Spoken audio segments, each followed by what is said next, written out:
following the biggest off-season of moves and acquisitions by General Manager Howie Roseman. The expectations of this city have never been higher.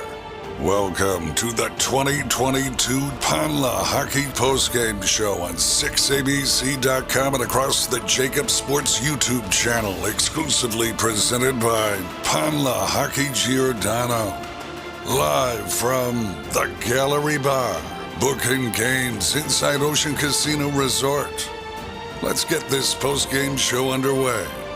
EAGLES, Eagles.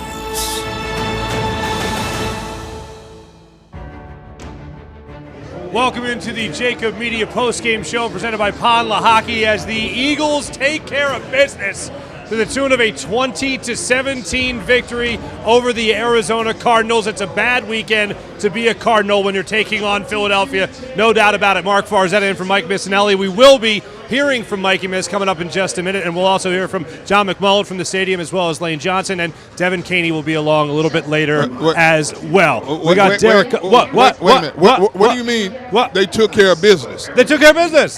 They won. Define taking care of business. They took care of business to the point of they won the football game. Okay. They are 5-0. Does it feel as good as some of the other games? I just wanted you to clarify. That's all. The bottom line is they won the football game. There's a lot of critiques that come along with it, and I know our friend Seth Joyner will have just a couple of them when it comes to Jonathan Gannon and the way they decided to, I almost said the word attack, Seth, but that would go against what you said. Look at Seth's face right now. He's not right. He's not. So I've said this before. There is no such thing as a moral victory, but sometimes there's a moral loss. And yes, the Eagles won this football game, but they didn't exactly feel the best about it. Seth, and I know you have some reservations about the defensive coordinator and the way they handled things in this game. You know, it's hard to be critical when they win a football game. Sure. But it's necessary. Okay. It's necessary. I mean, for us to sit up here and pull our pom-poms out and cheer after what we just watched, you know, it would be wrong. I mean, 100% wrong. Okay? Offensively, they looked inept once they got past halftime.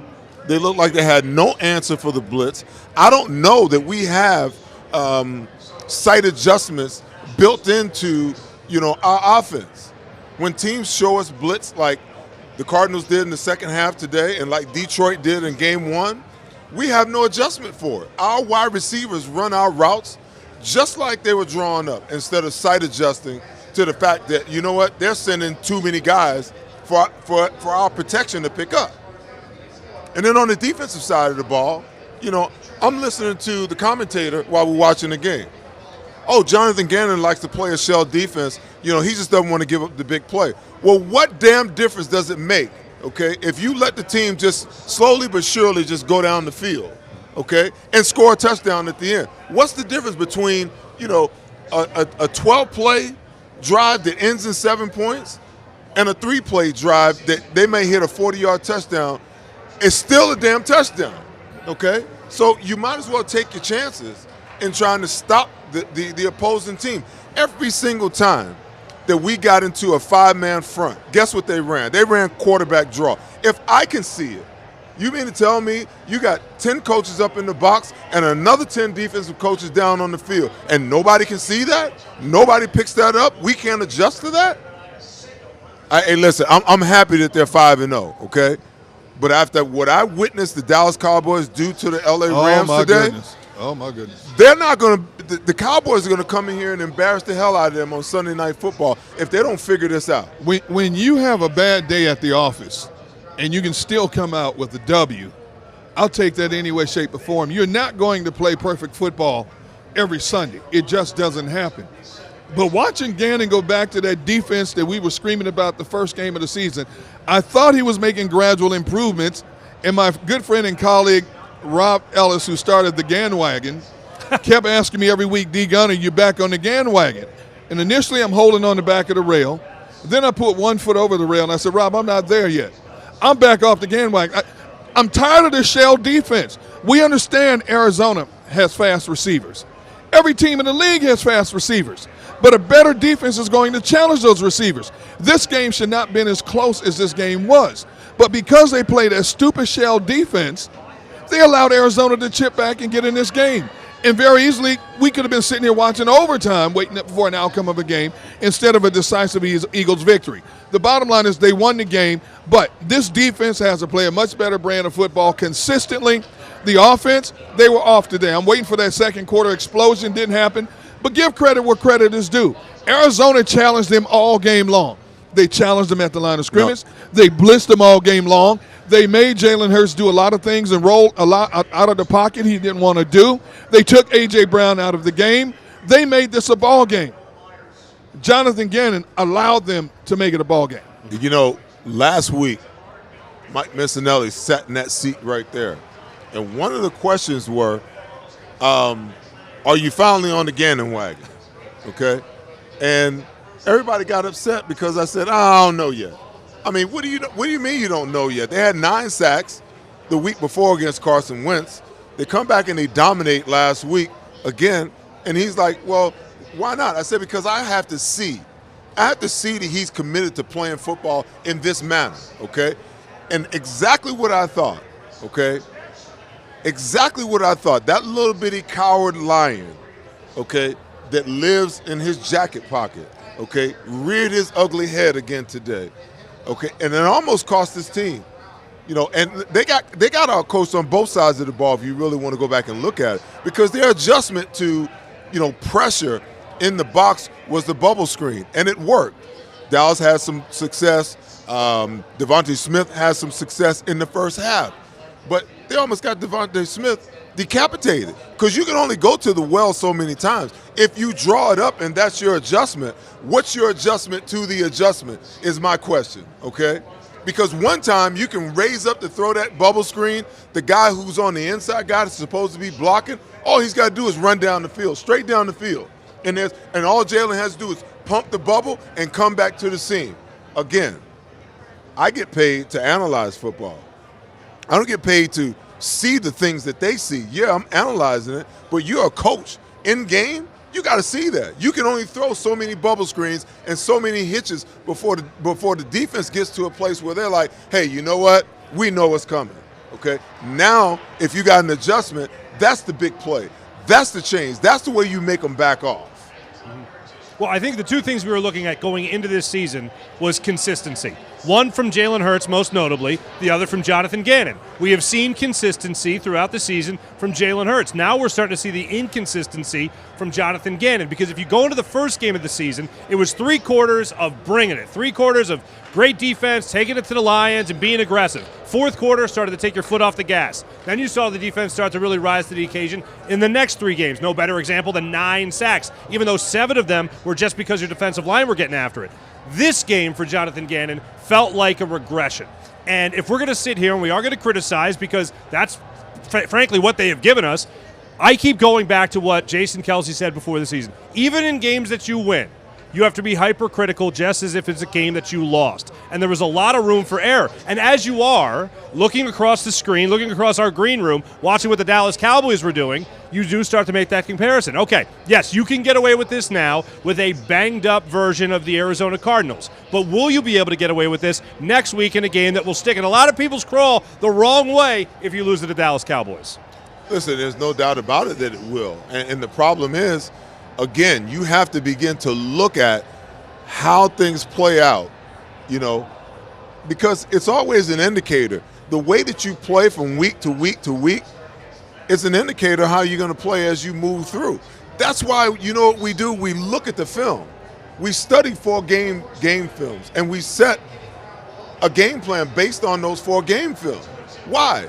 Because we know that when you get to a certain point, it's hard to really deviate from really who you are, okay? Is it really that hard for Jonathan Gannon to I mean, there's a part of me that looks at him and says, okay, I understand. In today's offense, you got spread offenses. There's so much that you can do. There's so many different looks that you can get, okay?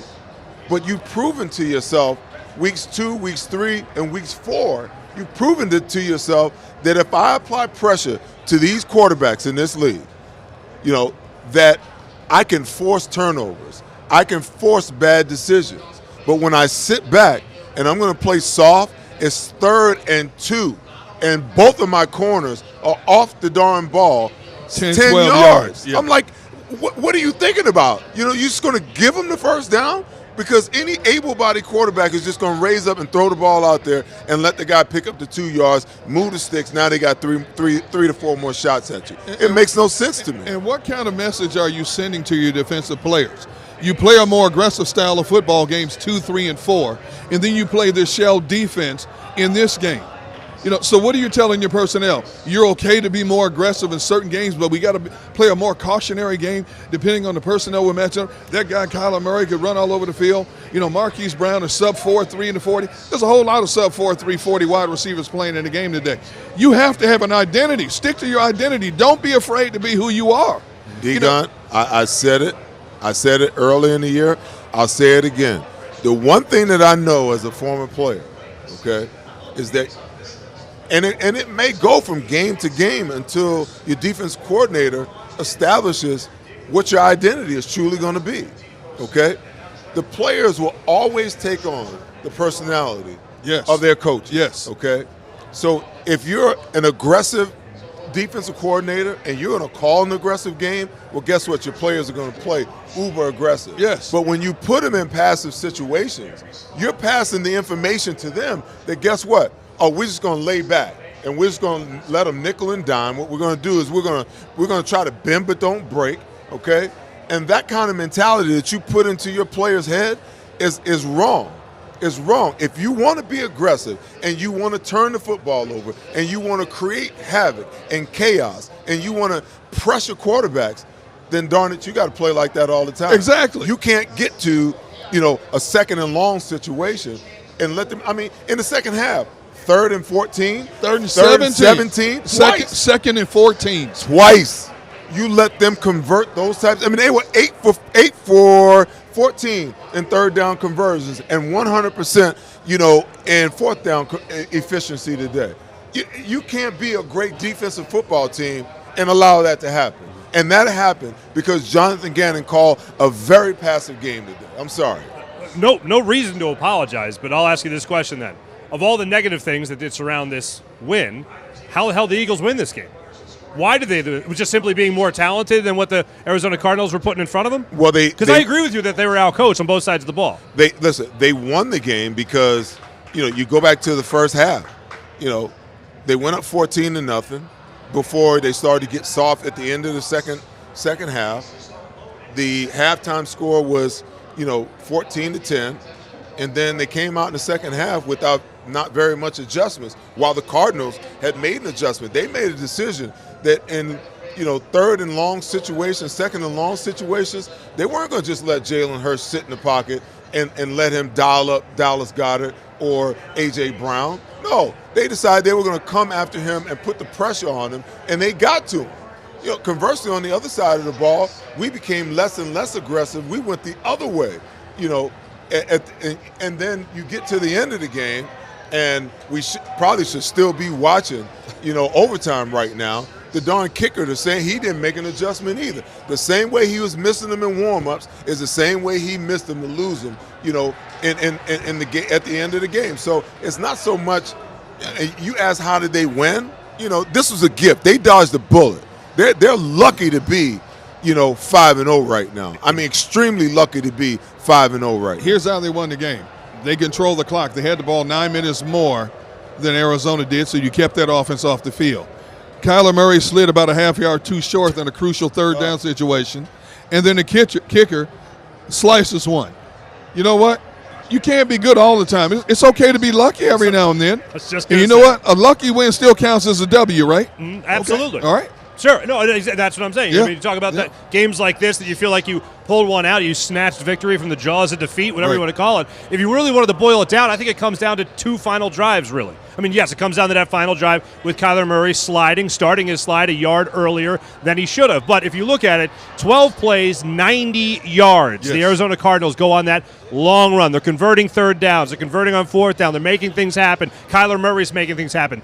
Well, Jalen Hurts and the Eagles offense and Nick Sirianni and Shane Steichen trusted the run for the first time in this game when you had a lot of opportunities with a banged-up offensive line. Opeta goes in there at certain points in the game. Jason Kelce has to leave. You see a guy like Cam Jurgens get some run. You see a guy like Landon Dickerson trying to improve as well from his injury. And then you finally trust your run game in that fourth quarter, and you yourself return the favor from that 12-play, 90-yard drive with a 17-play drive that goes 70 yards that ended in the field goal. Bad play there at the goal line, unfortunately, for the Eagles, but they're able to convert the field goal to get the victory there. Those were good responses there from the Philadelphia Eagles to make sure that you would walk away from this game with a win. Well, listen, they are good responses, but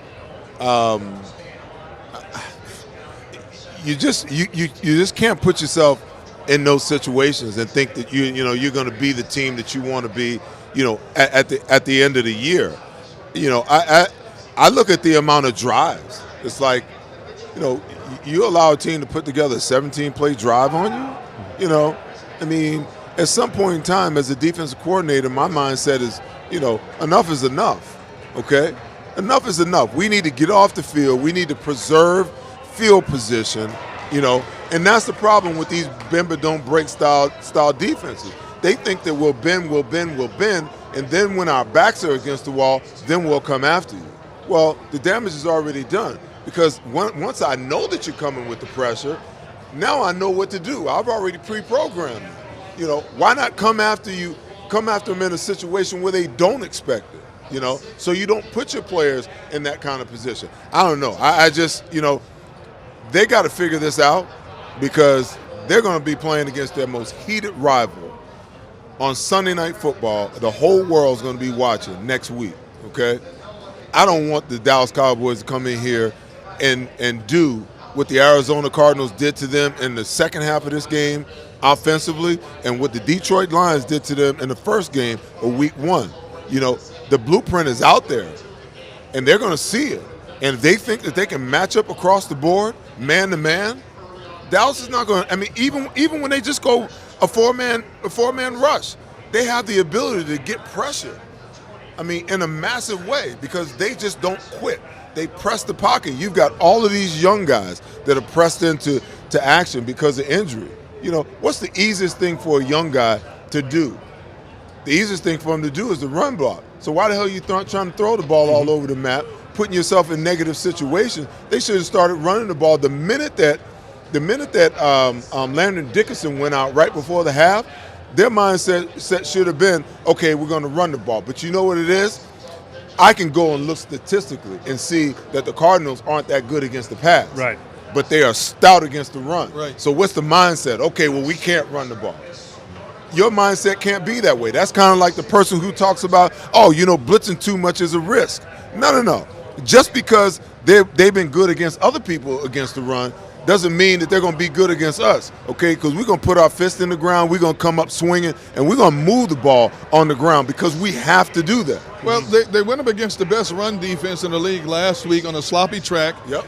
Jacksonville was only giving up 55 yards a game. They busted them up for 210 yards.